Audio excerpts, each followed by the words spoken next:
Well, I agree with a lot of what's been said, and there's tons of interesting stuff to talk about already, so I won't add too much more. One thing I noticed, though, is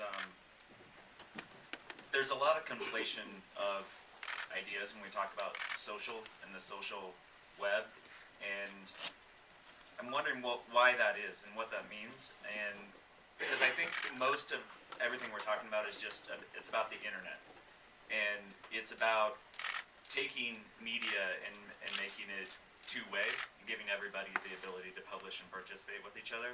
So when we talk about social networks or social, there are infinite varieties of what that means. I think it more or less just means the internet, and people have been publishing on the internet. The big original promise of the internet, at least one of them, was about the democratization of information, and it took us, in the trend of social networks and Twitter, which we don't really even consider a social network, and all these other tools are about lowering the bar and really realizing that ability for everybody to publish and participate very, very easily. And the effects of that, I totally agree with Gina and the other folks who said they're pretty much affect everything. They affect society in every way. They affect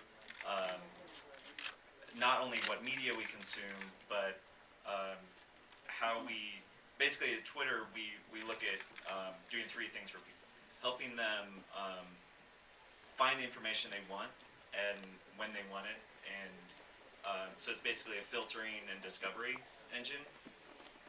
Two is creation of content, which is about expressing and having influence over others. So not everybody in the world is going to be writing articles or creating videos or whatnot, but almost everybody may say to their friend now and then, or whoever's listening to them, hey, check this out. And that's a form of influence. And that has profound effects right there, because that directs people more and more to what media they consume.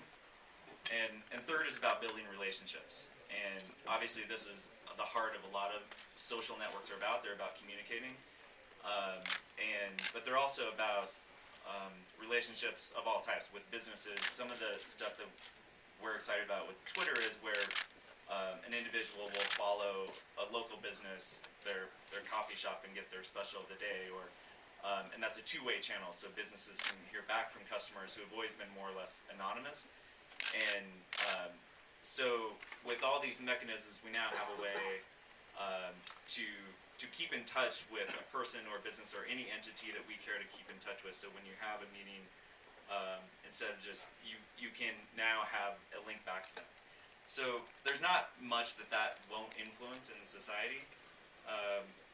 I think the underlying idea to just consider about what this affects is that people will use these technologies and use the internet to do what people have always done. And that's about building relationships, communicating with each other, expressing themselves. And this is just a continuation of what's been happening for the last 15 years or so, since the commercialization of the internet. Thank you, Vivek. Randy?